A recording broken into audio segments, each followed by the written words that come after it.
This Sunday is Data Privacy Day.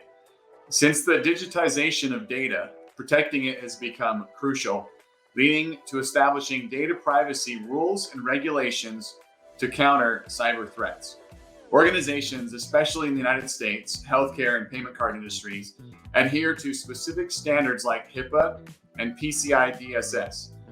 By the end of 2024, about 75% of the global population will have its data protected by privacy regulations. Today, we want to discuss some steps that all companies can take to stay on top of data privacy compliance and keep them and their clients' data safe.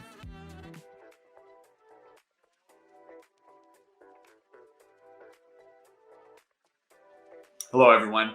I'm Michael Kinnett, CEO and founder of Eternal Networks.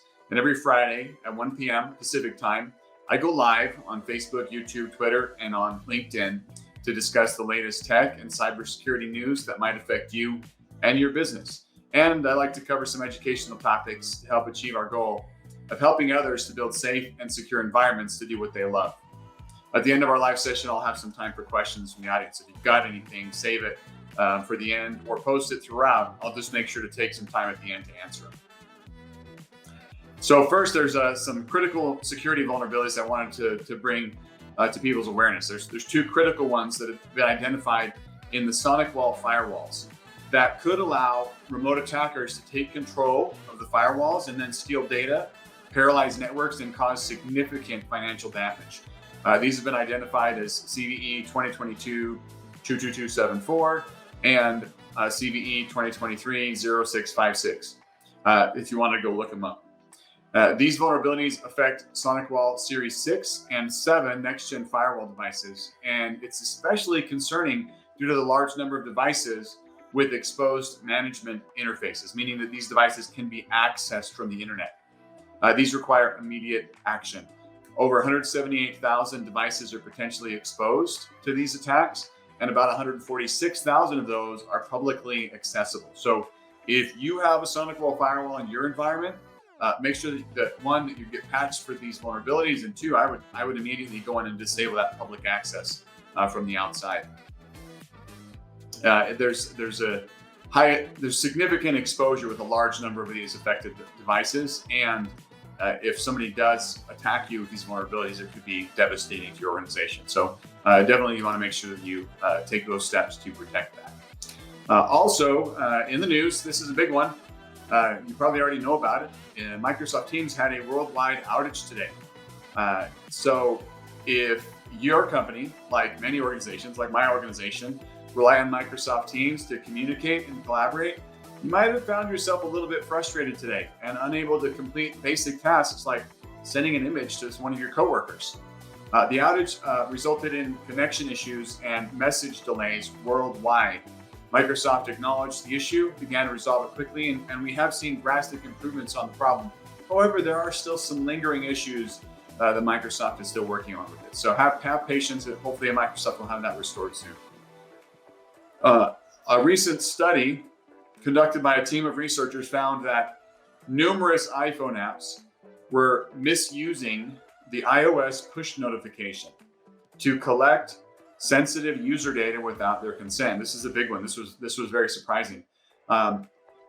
Push notifications were being used to track location, record screen activity, and also to collect various identifiers from users' devices to identify the actual user and their data. The researchers identified, this is surprising, 1,400 apps in the Apple Apps Store that were engaging in this behavior, including some popular ones like Spotify, TikTok, and Call of Duty. These findings definitely raise some serious concerns about the misuse of push notifications and the potential privacy violations that users may be subjected to without their knowledge and without their consent. Here's another vulnerability that I came across this last week. Hackers have been exploiting a zero-day vulnerability in a WordPress plugin called Fancy Product Designer. It's active on over 1 million websites. According to WordFence, the WordPress security firm, the plugin is a high-risk target due to the functionality which allows users to upload images and PDF files to their customized products. The The vulnerability allows attackers to execute malicious scripts, facilitating the potential theft of sensitive data or deployment of ransomware on the website. There is a patch that has been deployed by the developer, but many sites are unpatched and still susceptible to the attacks. So if you're using that plugin, immediately update it. If you don't know if you're using it, reach out to your web developer, your IT team, or you can reach out to us if you've got any questions about that. But once again, that just kind of helps raise awareness of the importance of staying on top of plugins on websites, app integrations, other things to make sure that you're getting all the latest updates to patch against these vulnerabilities that come out. All right, now to our discussion topic.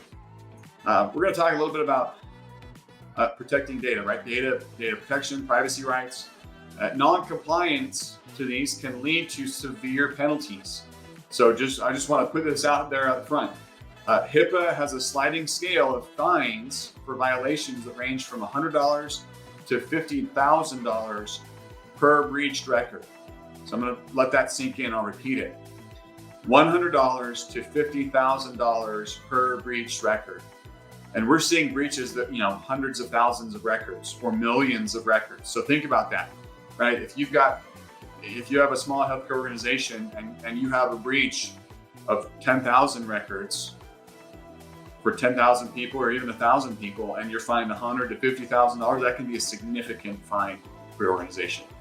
To navigate the landscape, organizations must proactively stay informed and take the necessary measures to protect themselves, not only to protect the data, that's the most important part, right? We want to protect the data so that our clients can trust us, so that we're protecting what's important to them. We're minimizing the risk of identity theft or other things that can be done with that data theft. That's priority. Number two, though, is your business needs to be able to stay operational. And if you get hit with significant fines, that's going to possibly take you out of business. So today I want to share 6 steps for staying on top of data privacy compliance for your organization. And most of these are kind of pretty easy. I'll hopefully at the end of this, you'll be able to jot some notes down and build a plan for your organization. Number one, it's important that you identify any applicable regulations. You have to start there, right? You have to recognize, what industry are you in? What geography are you in? Do you have any state regulations? Do you have any country regulations or other regulations that affect you and your organization? You got to start there, right? If you're a healthcare, HIPAA. If you accept credit cards, PCI. If you are a financial institution, as defined by the FTC, then you have to meet the FTC safeguards. If you're in California, they have different data privacy rules. New York, New Jersey, there's other states that are coming out with additional rules. The United Kingdom has GDPR. So you need to identify first what regulations you have to adhere to. And then number two, you have to stay informed about updates to those regulations. And you can do this by signing up for updates from official compliance authority websites.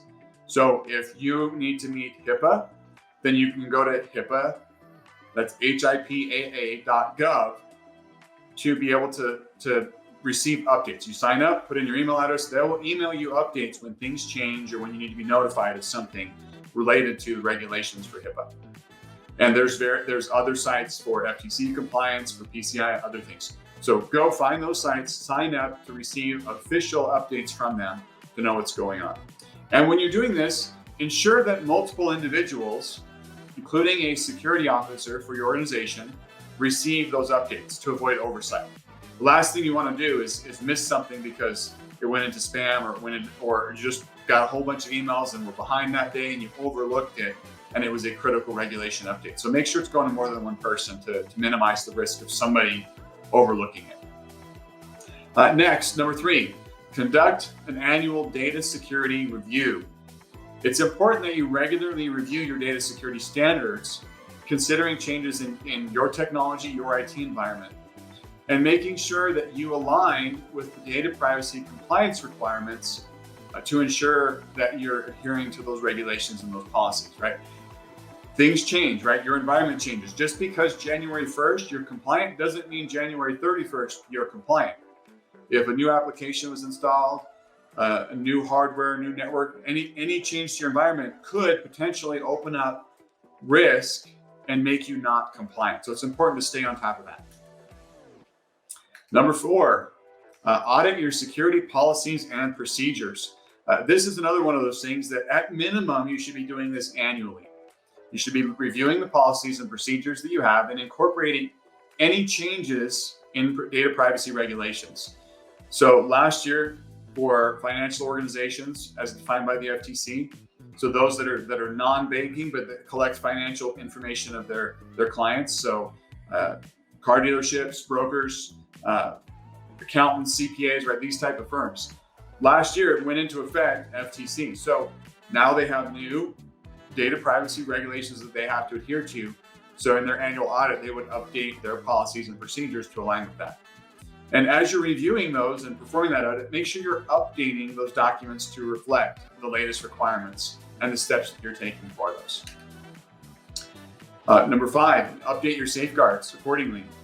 Preparing for upcoming data privacy updates by evaluating your technical, administrative, and physical safeguards. And make sure that you're compliant with those. So if a new regulation is coming out, take steps prior to it going into effect to update those safeguards, those controls that you're implementing to make sure that you're compliant with those. And then the last one, and this one is should never be overlooked, right? Make sure your employees are trained.